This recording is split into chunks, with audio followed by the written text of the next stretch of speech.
gonna start the day with beignets. I'm making beignets and also some mint julep from the mint julep bar. So I highly recommend to do the mobile order instead of standby.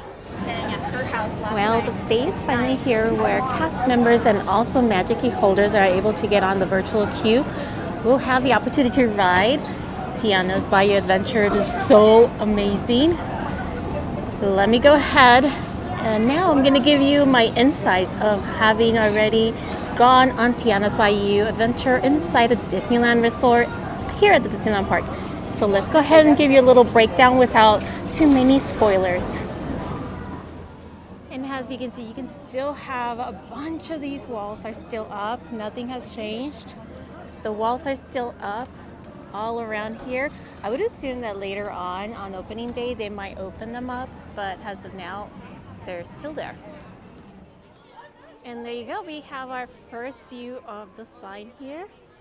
It is so cool. Tiana's Bayou Adventure. All right, so we do have raised barrettes here. Currently it is closed. It is set to open later in the month or coming up. And this is the start of your Tiana's Bayou queue where you will go in. Just keep in mind this whole entire section is kind of like going through her garden, her collard green garden, little raised beds over there. If you're familiar with raised beds, that means you're a gardener. But pretty much you go through her garden where she makes all of her fun gumbos, etc. You do have another raised bed with some green onions, your celeries. Oh yeah, onions, Brussels sprouts actually, and then celery. So again, it is like going through her whole entire garden, all through here. And then you have her seat table or her prepping table for all of her gardening work. It is so adorable. And as we continue on, we're gonna see the rest of the queue. And I did point it out how there's this first hidden Mickey that I was able to find when I was actually experiencing the queue. I did not notice any other hidden Mickeys, but there was definitely an homage to Splash Mountain inside the actual queue. I will not show that to you right now, but in the future I'll go ahead and highlight that. But there is an homage to Splash inside the actual Tiana's Bayou queue. In here you notice the loading station where you have everyone boarding the logs, and then you get sent off down that way and up the lift. That's your first lift going up to the mountain. And then they added this beautiful mural compared to the one that they have at Disney World. The barn kind of sticks out more of a hexagon shape, but here's a little more squarish. So they have like a beautiful mural going along the queue as you go in right inside here. And here's once you go through, there are scanners that you'll be utilizing to scan in whether you have a lightning lane or a premier pass or whatever they want to call it, and then you go inside the barn. Now the queue here splits into two, not quite sure, but on one side you have a beautiful artifacts. It just like you're going inside an actual barn, and then you make a ride to end up on this section.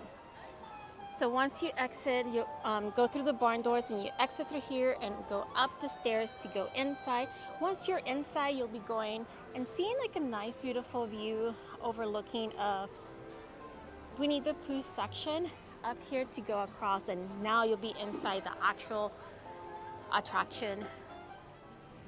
So one thing that I noticed that is completely different that is inside of Walt Disney World Splash Mountain is the fact that you don't have the long waiting room of the stained glass windows, but you do have the experience of going through her kitchen. And can I just tell you that if you go inside the kitchen, it just smells so delicious. So you're gonna want to have a beignet. And also throughout the ride, you'll get those hints of beignet scents. It is perfection. I will be inserting some pictures of the experience inside of Walt Disney World, Tiana's Bayou Adventure, because it's very similar. I think what makes it a little different is that inside of the Disneyland one, it is set up or laid out a little different than it is here inside of Disneyland. So once you exit the attraction, you'll exit through these doors and come out here. The Tiana card hasn't been revealed yet. That will be done later on in the month when it actually reopens, and this whole entire Critter Country will be dedicated. Now there is the stand here. They have a total of 8 pictures uploaded of the attraction. When you do come down, I will gladly insert ours from our experience. I was able to obtain ours. It is really cool. I did get to ride in front row seats, and may I tell you, I was completely soaked from the chest all the way down. There is no denying that you will get soaked, not wet but soaked, so there's a good chance. So if you do have a magic key, you do get those photo pass more than likely uploaded, and if not, then they will be up for purchase, or they will have the watermark. And on here they will have a stand where you can purchase pictures and more than likely picture frames. That's one of the options that they'll be offering during the on your way out to the exit.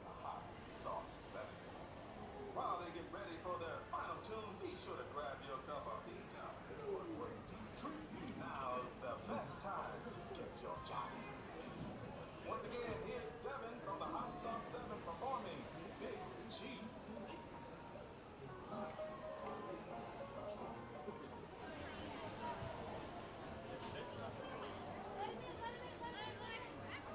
Good morning.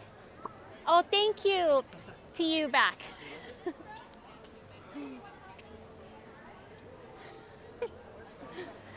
Gotta love these characters. Look at Pooh. Aww. Now, one of the stores that we actually have opening or coming up is the Lewis Critter Club. Now, that will be opening later in November 13th, so make sure to like and also subscribe. Turn your bell notifications on so that day when it opens and we're able to come with the content, we'll go ahead and share that with you guys as soon as it's available. In the meantime, you do have quite a cool posters here that have been added, really much being in the theme of this bayou, no longer the Critter Country, but there's still an homage to it with the Lewis Critter Club.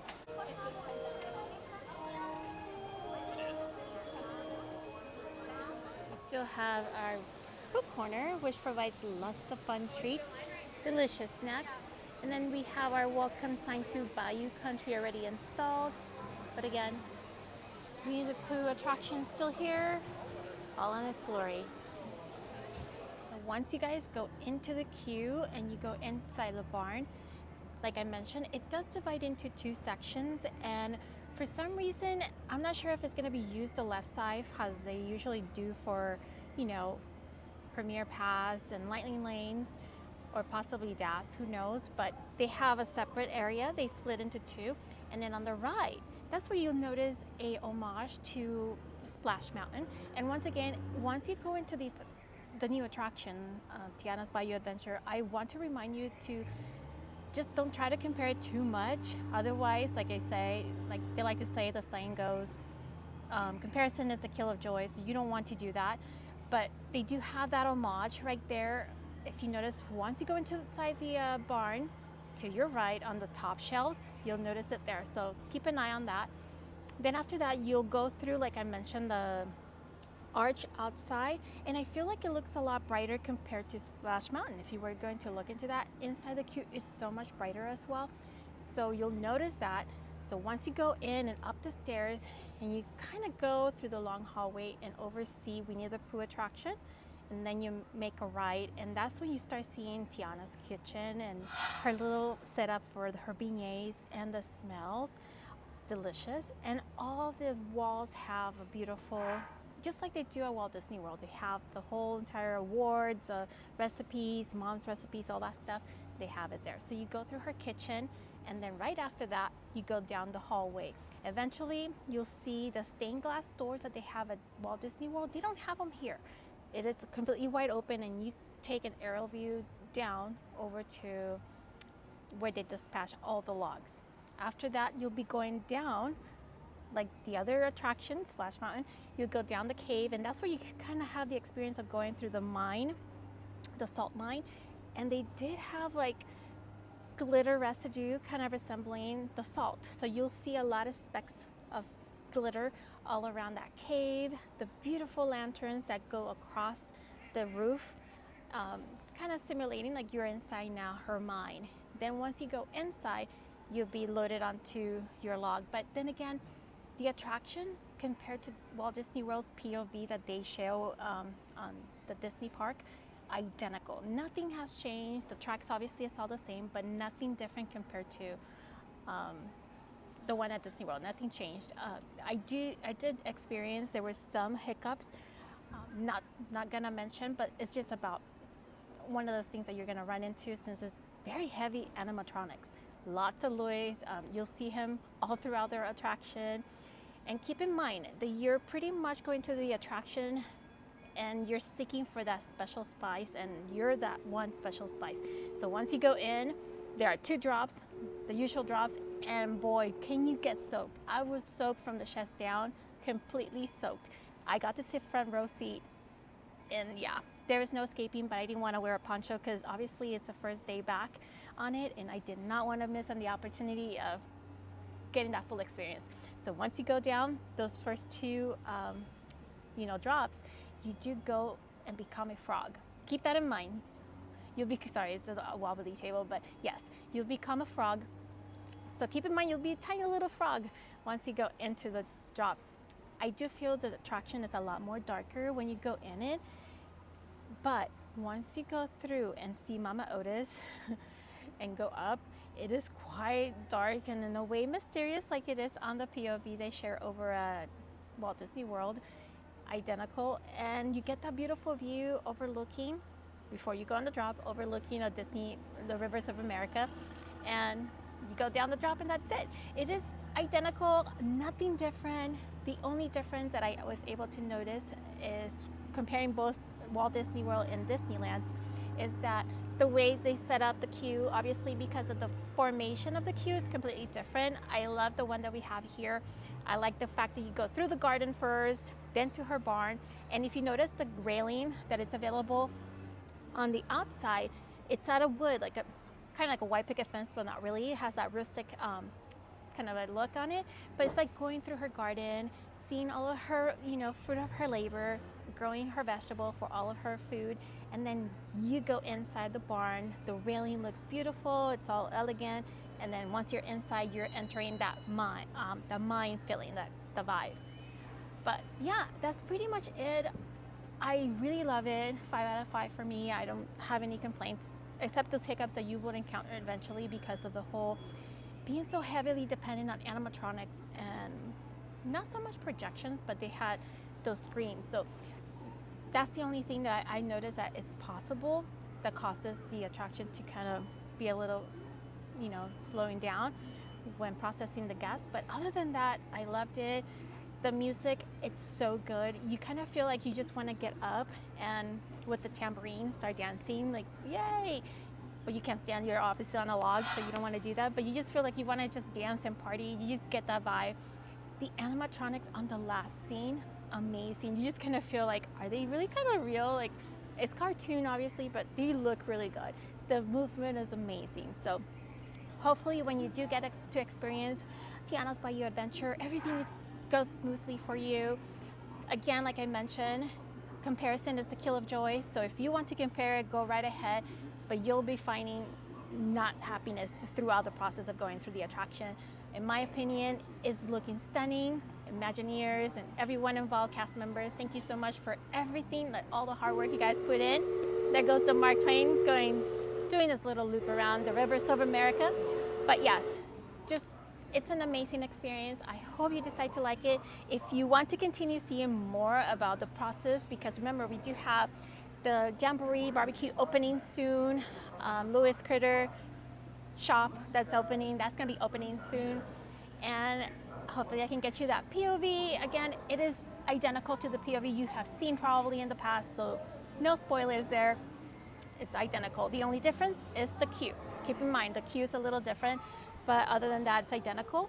So make sure to like, don't forget to subscribe. And if you turn that bell notification on, more than likely, YouTube will notify you the moment that I either do another live stream, I'll go ahead and upload another video, do a premiere, or post a short. I like to give you all that information. I hope I can see you next time. And if you like more content, just click somewhere in here and I'll see you in the next time. Bye.